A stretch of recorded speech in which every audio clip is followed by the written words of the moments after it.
हिंदी के व्याकरण में सभी का स्वागत है।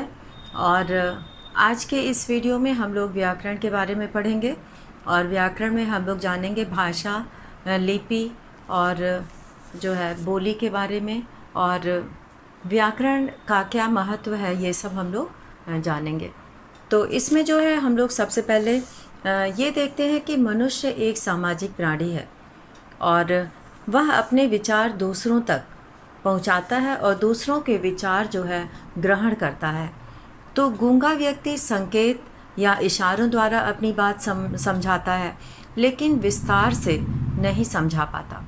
यह काम सिर्फ भाषा के द्वारा ही होता है। तो भाषा जो है वो भाष धातु से बना है और जिसका अर्थ होता है बोलना। भाष धातु जिसका अर्थ होता है बोलना। तो भाषा शब्द जो है वो भाष धातु से बना है और इसमें जो है बोलना तथा मौखिक भाषा ही भाषा का मूल रूप है। तो यहाँ पर भाषा मनुष्य के पास एक ऐसा शक्तिशाली साधन है जिसके द्वारा वह बोलकर या लिखकर अपने विचार दूसरों तक पहुंचाता है और दूसरों के विचार ग्रहण करता है। तो इस तरह से यहाँ पर भाषा जो है वो विचारों के आदान प्रदान का साधन है। और भाषा के मुख्यतः दो प्रकार होते हैं, मौखिक और लिखित। सांकेतिक भाषा को व्याकरण की दृष्टि से भाषा नहीं माना जाता और इसीलिए केवल भाषा के मुख्य दो ही रूप होते हैं। जैसे कि यहाँ पे भाषा का जो है यहाँ दो रूप होते हैं, एक मौखिक और दूसरा लिखित। जब हम अपने विचार बोलकर प्रकट करते हैं तो वो मौखिक भाषा कहलाती है, और जब हम अपने विचार लिखकर प्रकट करते हैं तो वह लिखित भाषा कहलाती है। तो इस तरह से यहाँ पर दो प्रकार की भाषा है। भाषा के दो भेद हैं, मौखिक और लिखित। मौखिक भाषा के रूप का अर्थ होता है बोलकर। जब दो या दो से अधिक व्यक्ति परस्पर जो है आपस में बातचीत करते हैं या कोई भाषण करते हैं या कोई वाद विवाद करते हैं और या टेलीफोन के द्वारा अपनी बात दूसरों तक पहुंचाते हैं और दूसरों को बताते हैं, और उसे भाषा का मौखिक रूप कहा जाता है। और जैसे कि सब्जी वाला बोल बोलकर अपनी सब्जियां बेचता है, कपड़े वाला, बस कंडक्टर, फल वाला जो है वो बोलकर अपने काम करता है, और आइसक्रीम वाला भी बोलकर ही अपना व्यवसाय करते हैं। तो रोज़मर्रा की ज़िंदगी में हम बोलकर जो है अपनी बात दूसरों तक पहुंचाते हैं और दूसरों की बात भी हम समझते हैं, वो लोग जो बोलते हैं उसे समझते हैं। और लिखित भाषा जो है जब विचार को लिख कर प्रकट किया जाता है, तो इससे जो है हम अपने विचार लिख कर प्रकट करते हैं और दूसरा कोई भी जो है अपने विचार लिखकर हमें भेजता है। तो ये भाषा का लिखित रूप का माध्यम है। और इसमें जो है जैसे कि प्रार्थना पत्र लिख कर दिया जाता है, निबंध लिखा जाता है और कहानी लिखी जाती है। तो कहानी लिखना जो है वो लिखित भाषा का उदाहरण है और कहानी सुनाना जो है वो मौखिक भाषा का उदाहरण है। तो भाषा के लिखित रूप के ये सब उदाहरण हैं, जिससे कि जब प्रश्न पूछा जाता है तो उसका उत्तर दिया जाता है, वो मौखिक भाषा है। और जब हम प्रश्न का उत्तर लिखते हैं तो वो लिखित भाषा का रूप है। तो इसी तरह से हम लोग ये भी जानेंगे कि ये जो हम लोग ध्वनियों का प्रयोग करते हैं बोलने के लिए, तो मौखिक ध्वनियों को लिखित रूप में प्रकट करने के लिए चिन्ह निश्चित किए गए हैं और उसे लिपि कहते हैं। तो उस व्यवस्था को लिपि कहा जाता है और किसी भी भाषा की अपनी लिपि होती है और उसी के अनुसार उस भाषा को लिखा जाता है। हिंदी भाषा की लिपि जैसे देवनागरी है और संस्कृत की भी देवनागरी है, और संस्कृत से ही हिंदी निकली है भाषा, इसीलिए जो है संस्कृत जो है वो उसकी भाषा देवनागरी है। तो हिंदी की भी लिपि जो है वो देवनागरी है। तो कुछ भाषाओं की लिपियाँ अलग होती हैं, जैसे कि अंग्रेज़ी की रोमन है और पंजाबी की गुरुमुखी होती है, उर्दू की फ़ारसी है और नेपाली की देवनागरी है। तो इस तरह से ये लिपियां हैं जो हम भाषा को शुद्ध रूप में लिखने के लिए इन ध्वनियों के चिन्हों का प्रयोग करते हैं। अब हमें व्याकरण की आवश्यकता क्यों है?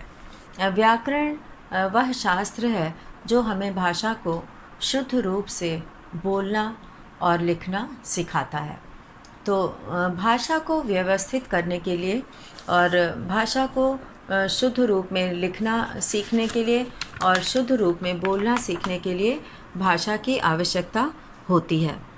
और इसमें हम विभिन्न जो है व्याकरण के अंतर्गत हम लोग विभिन्न भागों का इसका 3 विभाग किए गए हैं व्याकरण के, जिसके अंतर्गत वर्ण विचार, शब्द विचार और वाक्य विचार होते हैं।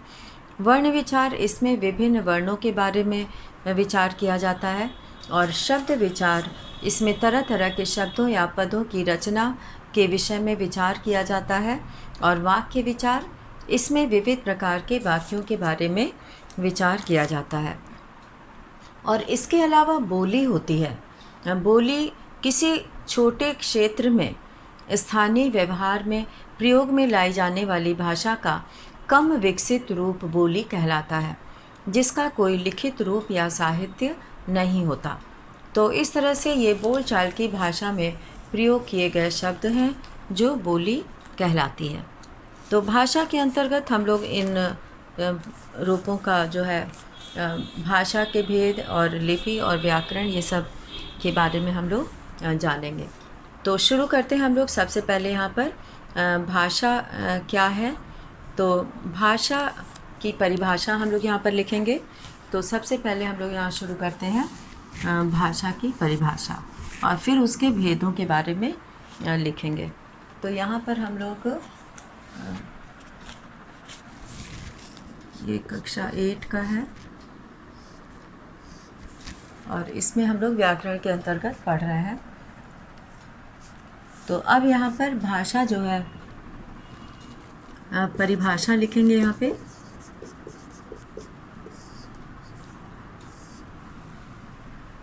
मनुष्य के हृदय में,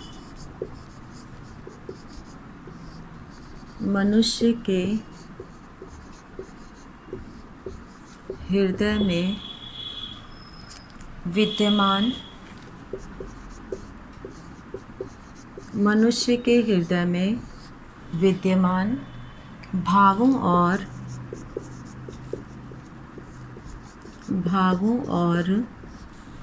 मनुष्य के हृदय में विद्यमान भावों और विचारों,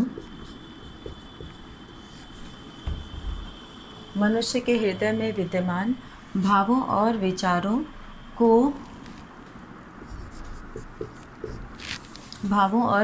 को लिखकर या बोलकर, लिखकर या बोलकर स्पष्टता के साथ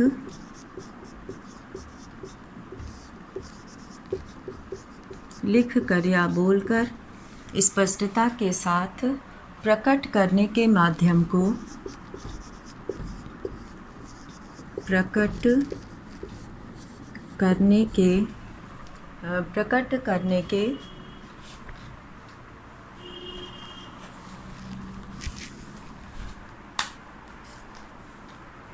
स्पष्टता के साथ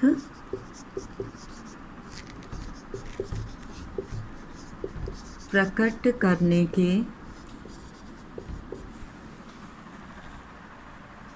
माध्यम को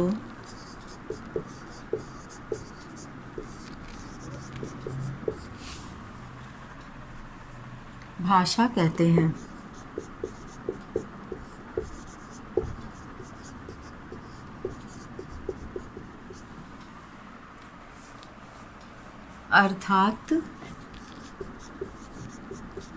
अर्थात भाव और विचारों का, अर्थात भावों और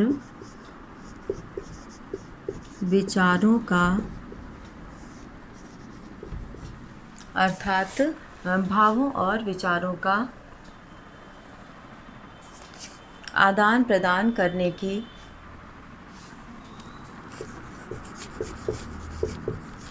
आदान प्रदान करने की प्रक्रिया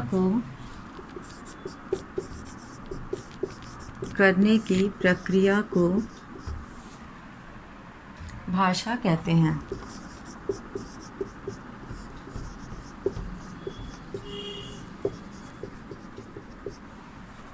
प्रक्रिया को भाषा कहते हैं। और अब यहाँ भाषा के मुख्य 3 रूप हैं।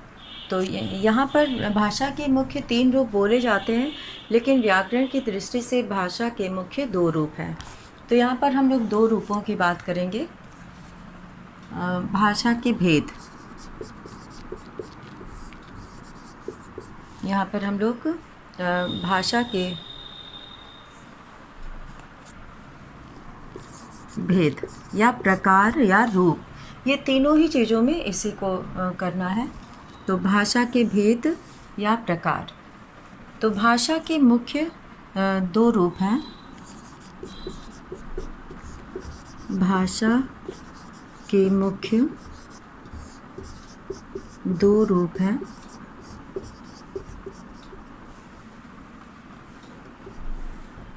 पहला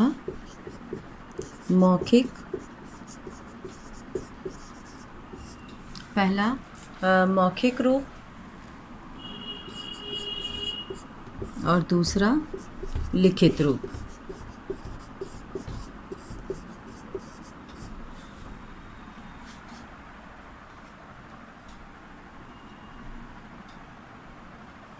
तो यहाँ पे मौखिक भाषा और लिखित भाषा। तो यहाँ पे हम लोग भाषा ही लिखेंगे, मौखिक भाषा, और यहाँ पे लिखित भाषा।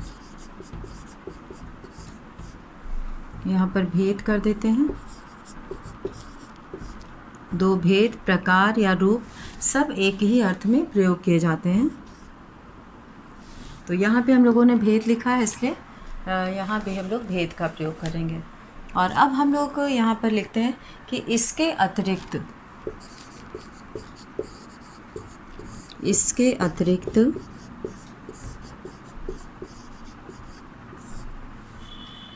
सांकेतिक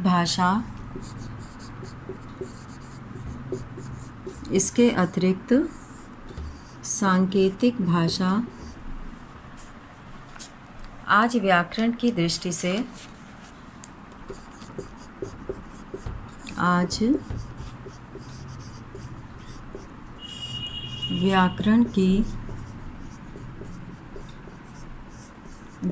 से मान्य नहीं है।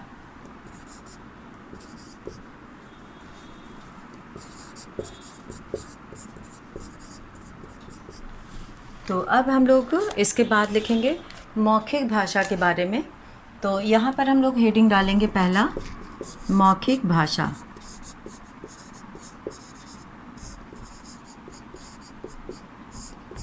तो मौखिक भाषा के बारे में हम लोग यहाँ पर लिखेंगे।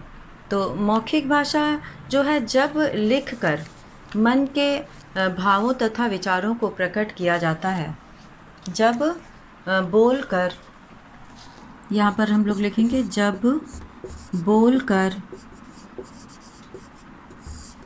मन के भावों और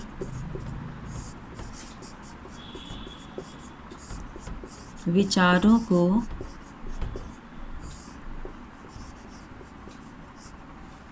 प्रकट किया जाता है, मन के भावों और विचारों को प्रकट किया जाता है,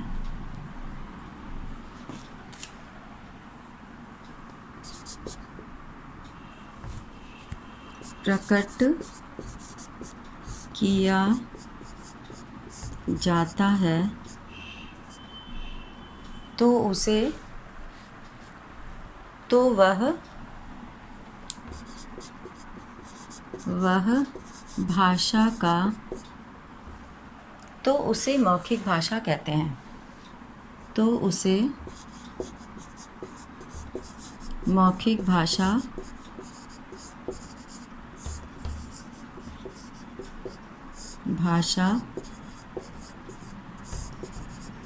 कहते हैं।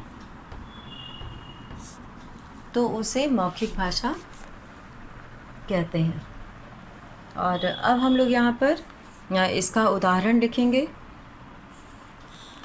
जैसे कहानी सुनाना,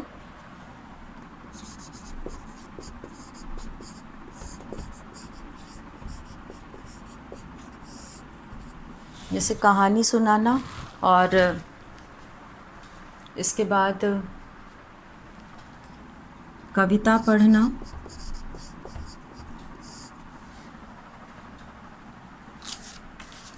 कविता सुनाना आदि।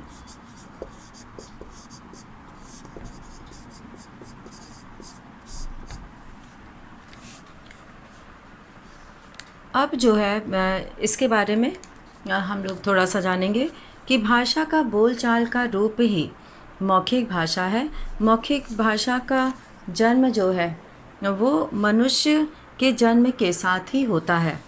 मौखिक भाषा की इकाई ध्वनि है और इन्हीं ध्वनि के बाद में वर्ण और शब्द बनते हैं। भाषा के बारे में अब हम लोग आगे लिखेंगे और इसमें हम लोग यहाँ पर लिखते हैं कि भाषा का बोलचाल का रूप ही, भाषा का बोलचाल का, भाषा का बोलचाल का रूप ही, भाषा का बोलचाल का रूप ही मौखिक भाषा है। भाषा का बोलचाल का रूप ही मौखिक भाषा है। मौखिक भाषा का जन्म, यहाँ पर हम लोग लिखेंगे मौखिक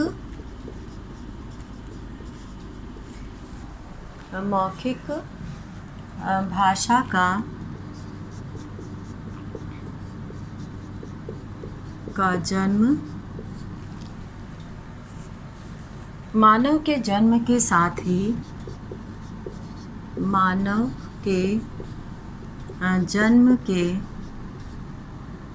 के जन्म के साथ ही, भाषा का बोलचाल का रूप ही मौखिक भाषा है और मौखिक भाषा का जन्म मानव के जन्म के साथ ही होता है। बच्चा पैदा होते ही उसके मुख से ध्वनि निकलती है, रोने की आवाज़ निकलती है और वह रोकर जो है वो अपने भूख प्यास को बताता है। और मौखिक भाषा की इकाई, मौखिक भाषा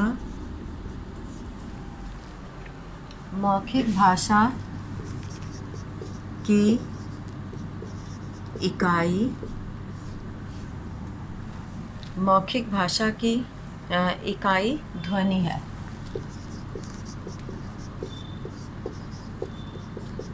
यहाँ पर हम लोग ये देखेंगे कि मौखिक भाषा जो है, मौखिक भाषा की इकाई ध्वनि होता है और इससे जो है हम लोग, इसके कई रूप होते हैं। तो इन रूपों को जो है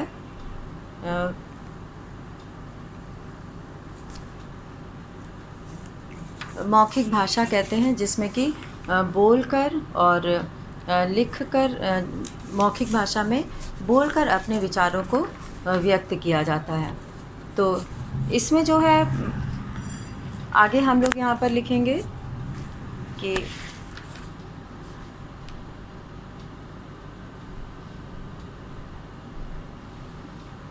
अब हम लोग यहाँ पे लिखित भाषा के बारे में लिखेंगे कि लिखित भाषा जो है वो किसे कहते हैं और उसकी परिभाषा क्या है और उसमें जो है उसके उदाहरण क्या हैं। तो यहाँ पर हम लोग इसके बारे में लिखेंगे कि मौखिक। अब इसमें हम लोग लिखेंगे कि मौखिक भाषा की इकाई ध्वनि है। यही ध्वनि बाद में वर्ण और शब्द बनते हैं। इन्हीं ध्वनियों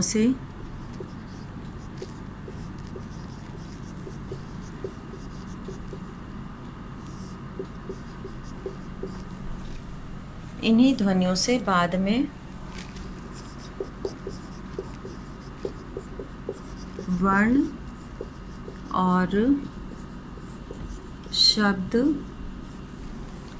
और शब्द बनते हैं।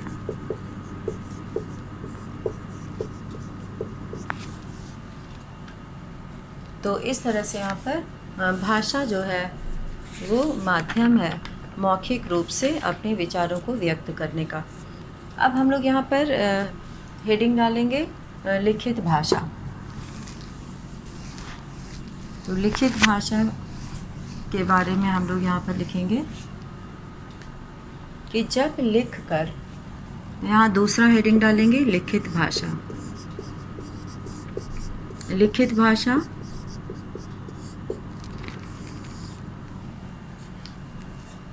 जब लिख कर मन के भावों और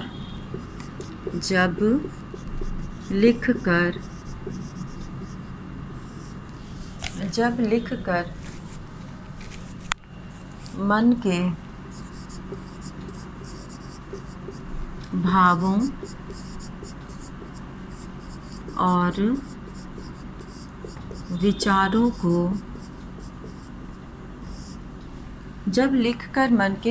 भावों और विचारों को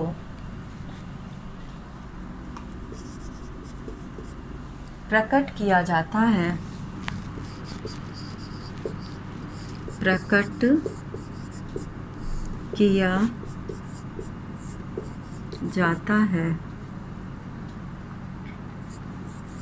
उसे लिखित भाषा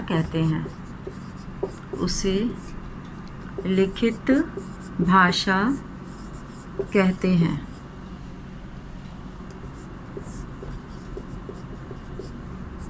जैसे पत्र लिखना, यहाँ पे पत्र लिखना, निबंध लिखना और कहानी लिखना। जैसे पत्र लिखना,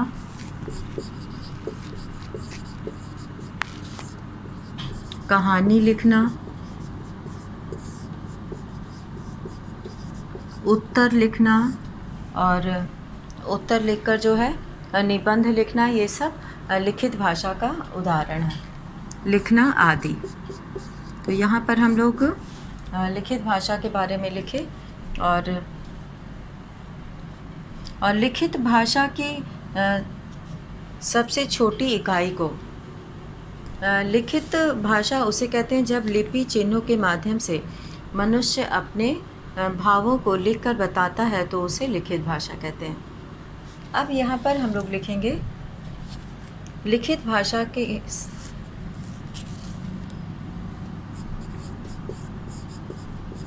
लिखित भाषा उसे कहते हैं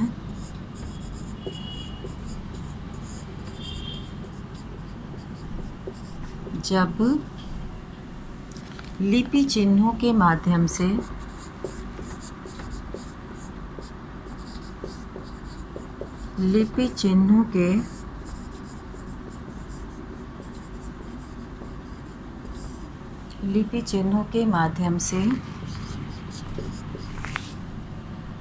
मनुष्य अपने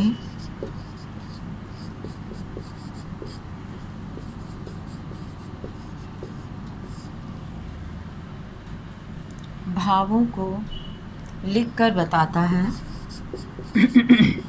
मनुष्य अपने भावों को लिखकर बताता है, उसे लिखित भाषा कहते हैं।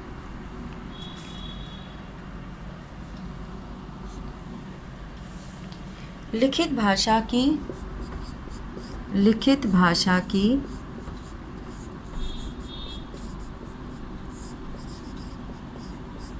सबसे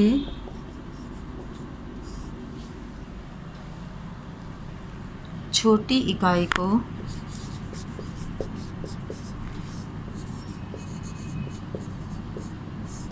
सबसे छोटी इकाई को वर्ण कहते हैं।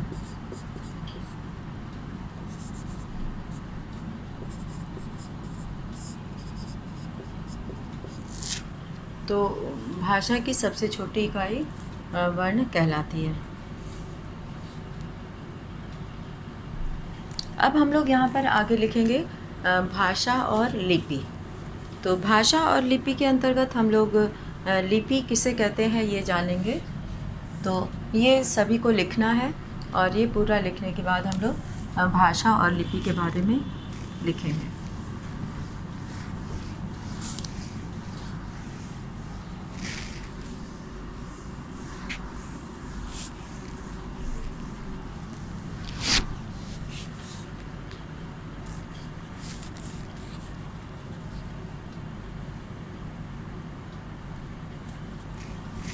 अब लिपि हेडिंग डालना है।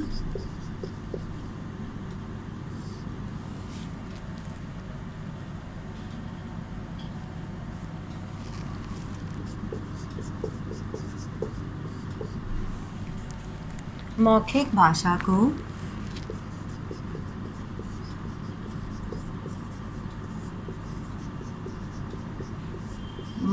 भाषा को स्थायी रूप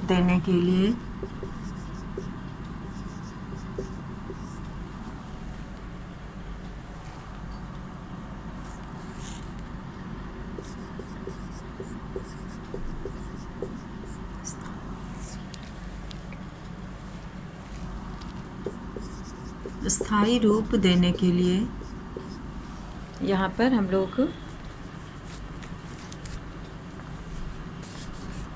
लिपि के बारे में लिखेंगे। और लिपि जो है वो मौखिक ध्वनियों को लिखित रूप में प्रकट करने के लिए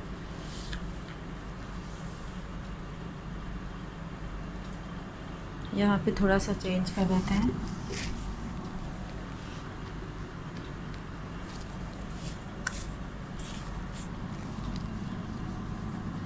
मौखिक ध्वनियों को लिखित रूप में और मौखिक ध्वनियों को लिखित रूप में प्रकट करने के लिए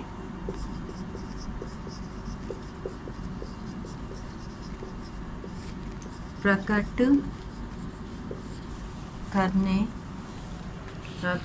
करने के लिए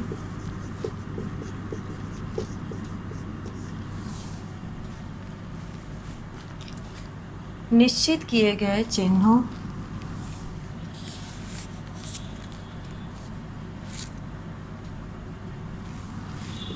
निश्चित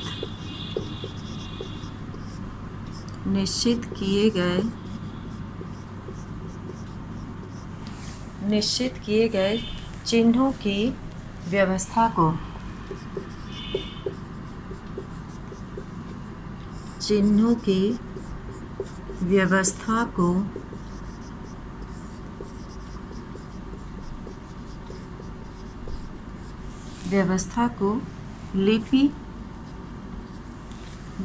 को लिपि कहते हैं।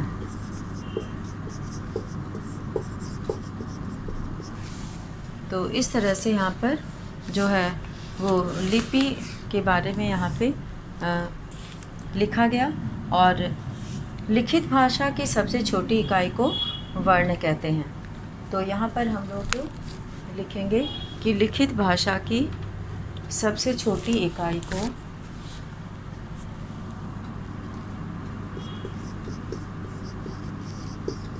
लिखित भाषा की सबसे छोटी इकाई को वर्ण कहते हैं।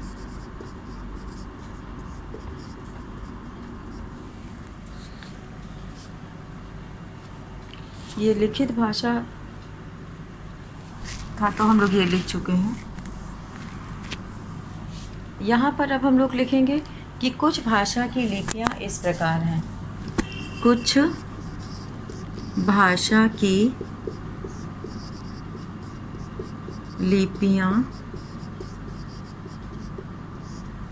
कुछ भाषा की लिपियाँ इस प्रकार हैं।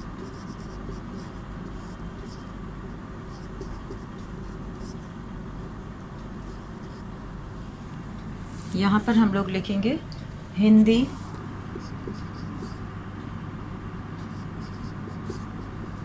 यहाँ पे हम लोग सबसे पहले लिखेंगे हिंदी, और हिंदी की यहाँ पे लिखेंगे भाषा और लिपि, देवनागरी, अंग्रेजी,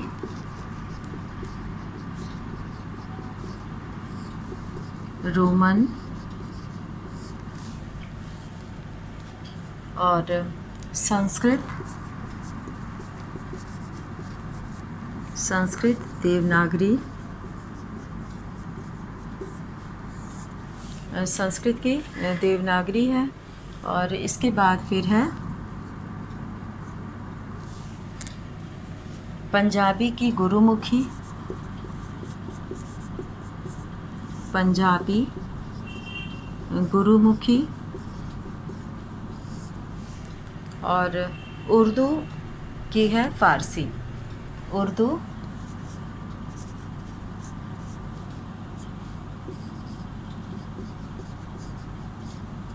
की है यहाँ पर फ़ारसी। तो यहाँ पर हम लोग कुछ भाषा के जो है लिपि के बारे में लिखें। ये भाषा का नाम है और ये लिपि है। तो इस तरह से यहाँ पर हम लोग कुछ भाषाओं की लिपि के बारे में लिखे। और अब हम लोग इसके बाद लिखेंगे व्याकरण। व्याकरण क्या है? तो व्याकरण जो है भाषा की एक व्यवस्था है जिसके अपने नियम होते हैं और इन नियमों के द्वारा ही भाषा का नियंत्रण होता है।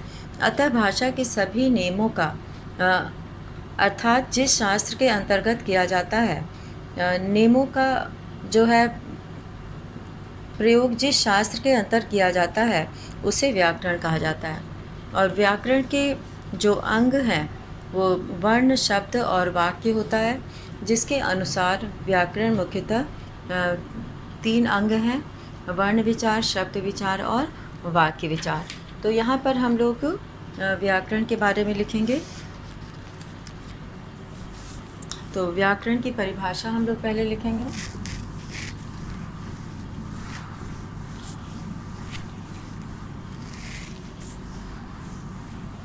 तो आज हम लोग भाषा, लिपि और व्याकरण, तो यहाँ पर हम लोग व्याकरण लिखेंगे। व्याकरण हेडिंग डालना है और यहाँ पे परिभाषा, ये व्याकरण की परिभाषा है कि व्याकरण वह शास्त्र है, व्याकरण वह शास्त्र है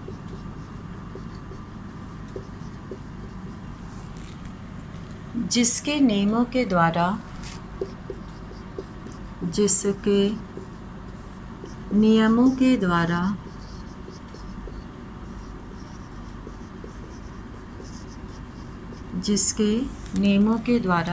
हम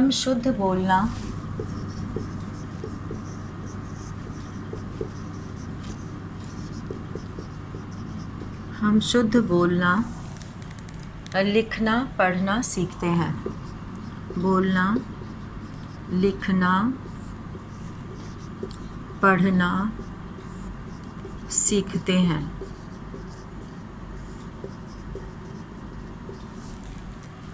अर्थात व्याकरण सीखते हैं, अर्थात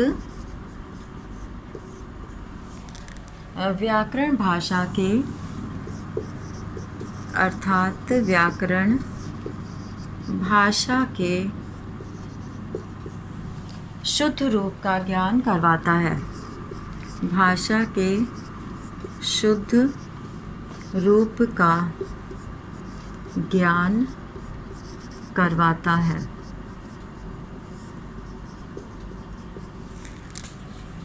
व्याकरण के विभाग, व्याकरण के जो है भाषा के 3 अंग होते हैं और इन अंगों में जो है हम लोग पढ़ते हैं वर्ण विचार, शब्द विचार और वाक्य विचार। तो अब हम लोग अगले वीडियो में इसको करेंगे। तो आज के लिए हम लोग बस इतना ही करते हैं और इसके आगे का भाग हम लोग अगले वीडियो में करेंगे। धन्यवाद।